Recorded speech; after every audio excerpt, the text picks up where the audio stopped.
Alright guys, a quick one. Here, I'll detail how to reset all settings on Samsung. So if at the end of this you find this often informative, please don't forget to like and then subscribe. Now the first one today is go ahead and click on settings. On the settings page, scroll down, locate and click on general management. Scroll down the general management page and click on reset.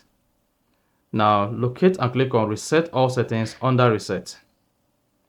Then should say reset all settings. This reset all settings on your phone except security settings, language, account, personal, and settings for download. Then go ahead and click on reset settings. Type in your PIN and then click on continue. Then should say reset all settings. Now go ahead and click on reset, and this is going to reset all settings to their default settings, and this cannot be undone. And after that you are good. So that's exactly how to reset all settings on Samsung.